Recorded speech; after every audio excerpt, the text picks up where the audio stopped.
ये question number 9 जो है, इसको आप एक बार आराम से बैठ के पढ़ो। ठीक है, पढ़ो, पॉज करो, सॉल्व करो और फिर सॉल्यूशन देखेंगे। मेरे को इसको सॉल्व करने में काफ़ी ज़्यादा टाइम लग गया, लेकिन एक बार आपको अप्रोच समझ में आ गई, आपको एक बार मर्म पकड़ में आ गया, फिर आपका आराम से सॉल्व होएगा। और मज़े की बात यह है, क्वेश्चन इतना बड़ा है, सॉल्यूशन इतना सा, बस इतना सा। सॉल्व करोगे आपको पता चलेगा।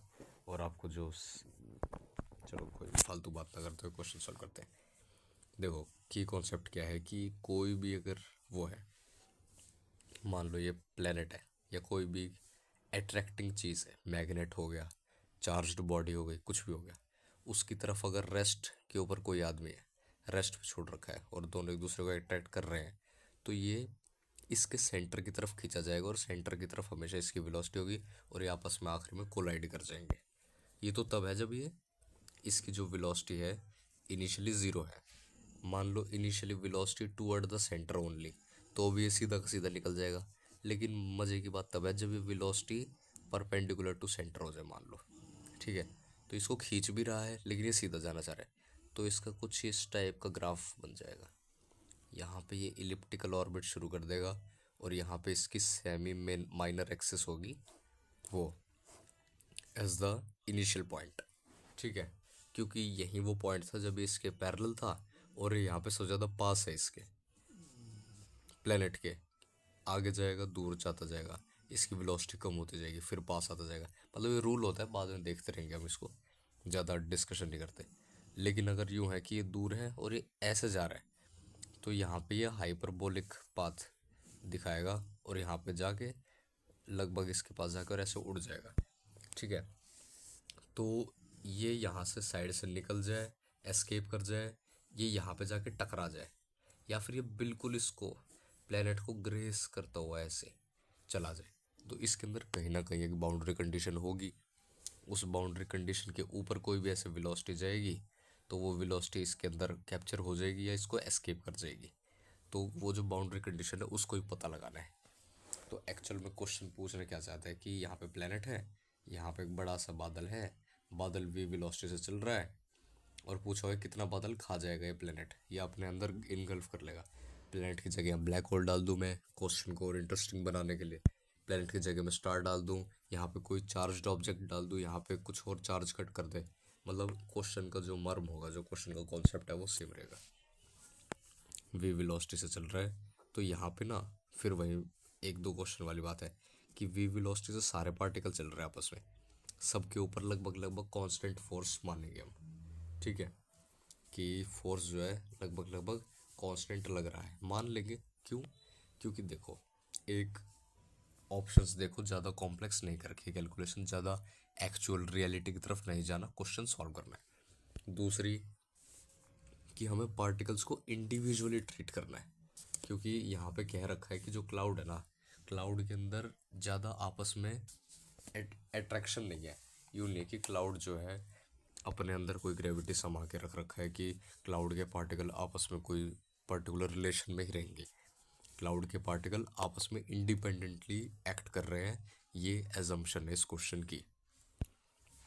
ठीक है, तो आपको ना एक वो चाहिए, पार्ट चाहिए, एक प्रॉपर लाइन चाहिए जिसके ऊपर के जो पार्टिकल है वो एस्केप कर जाए, वो ओवर ग्रेस कर जाए इसको, और जो इसके नीचे वाला है वो इसके अंदर इनगल्फ हो जाए या फिर captured by the planet.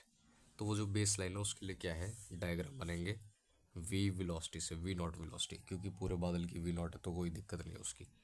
We not velocity जो बदल रहा है वो है R, distance from the line joining, planet से ये जो लाइन जॉइनिंग है ना, ये इसके ऊपर डिपेंड कर रही है सारा खेल हमारा। हम मान के चलेंगे प्लेनेट बहुत छोटा है और ये बहुत बड़ा है, नहीं भी मान के चलोगे तो भी जितना प्लेनेट को खाना होगा ना, प्लेनेट उतना ही खाएगा। प्लेनेट उससे एक ज़्यादा एक कम नहीं खाएगा। आप बादल का शेप साइज कुछ भी कर लो। तो ये आर रेडियस है, आर रेडियस के ऊपर वी नॉट चल रहा है, वी नॉट जाएगा जाएगा, और मैं मान लो ये लगभग लगभग इसके ऊपर ओवर ग्रेज ही कर रहा है या फिर लगभग लगभग स्ट्राइक ही कर रहा है। तो हम यहाँ पे यूज़ करेंगे energy conservation. Final kinetic energy equal to initial kinetic energy plus gravitation potential energy है, जो भी माइनस प्लस करना हो इसको कर सकते हैं। ठीक है, तो जो जी एम बाई आर है, जी एम बाई आर क्या होता है?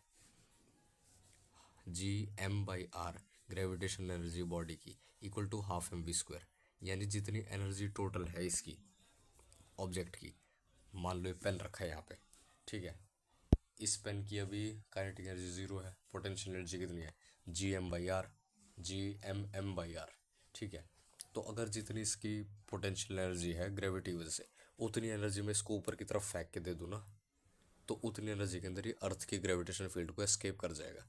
इसी वेलोसिटी को हम एस्केप वेलोसिटी कहते हैं, जो 11.2 किलोमीटर पर सेकंड समथिंग समथिंग आती है, ठीक है। तो ये जो है ना जी एम बाई आर, ये जो टर्म है, ये एम से एम काट दो, तो ये G M by R equal to v escape upon two होती है।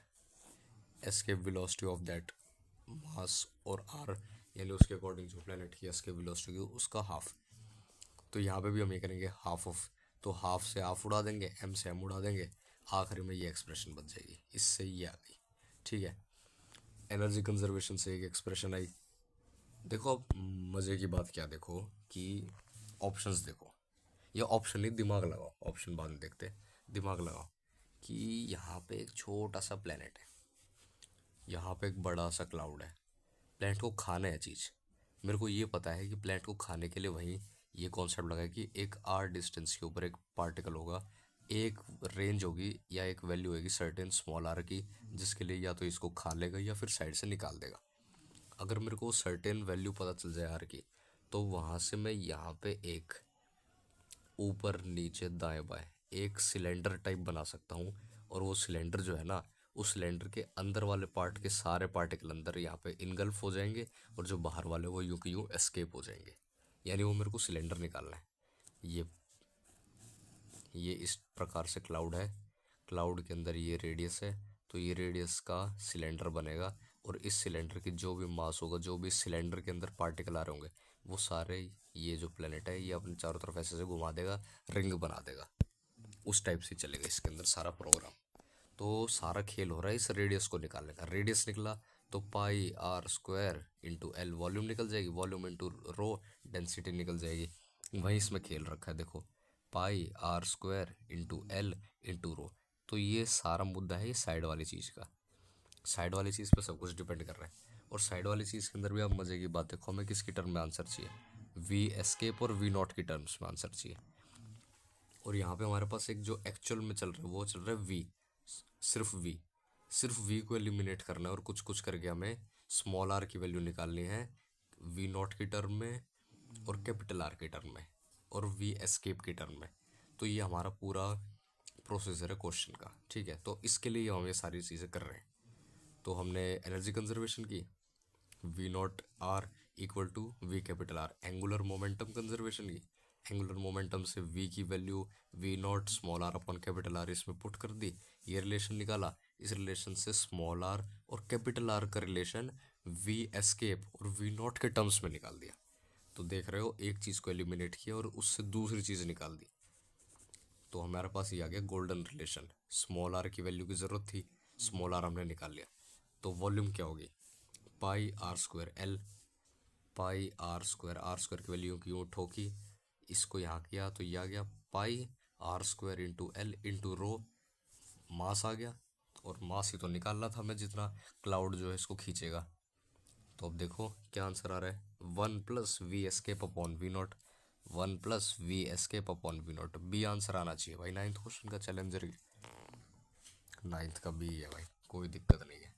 तो मुद्दे की बात क्या है, एक दो तो प्लेनेट की जो मास है वो काफ़ी ज़्यादा है, क्यों नहीं ज़्यादा होगा तो यूँ मान के चल रहा जाएगा कि प्लेनेट को बिना ये क्लाउड अपनी तरफ खींचेगा। तो ये जो हमने एनर्जी कंजर्वेशन में लिखा है ना, इसमें थोड़ी दिक्कत हो सकती है, लेकिन इतनी फ़र्क नहीं पड़ता, इसमें कह रखा तो मान लेंगे। मेन इसके अंदर जो की कॉन्सेप्ट था ना पूरा, वो ये था कि क्लाउड जब अप्रोच करेगा तो कौन से लेवल के पार्टिकल इसके अंदर निकले जाएंगे, और जो पार्टिकल ये खींच लेगा प्लेनेट, वो हैं एक सिलेंड्रिकल फॉर्म में बनाएंगे, तो सिलेंडर की वॉल्यूम निकाल लिया। तो ये क्वेश्चन का एक तो की पॉइंट था। दूसरा, उस सिलेंडर का रेडियस निकालने के लिए, क्योंकि लेंथ देखो दे रखी है आपको, लेंथ में कोई दिक्कत नहीं है, पाई की वैल्यू आपको पता है, और आर स्क्वायर की वैल्यू निकालने की सारी दिक्कत है।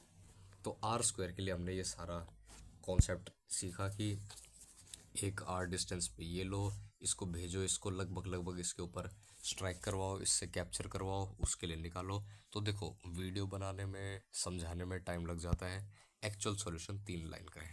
ये क्वेश्चन 1 मिनट में करने लायक था, और ये पाथ फाइंडर के लेवल का क्वेश्चन है, पाथ फाइंडर फिजिक्स गैलेक्सी का।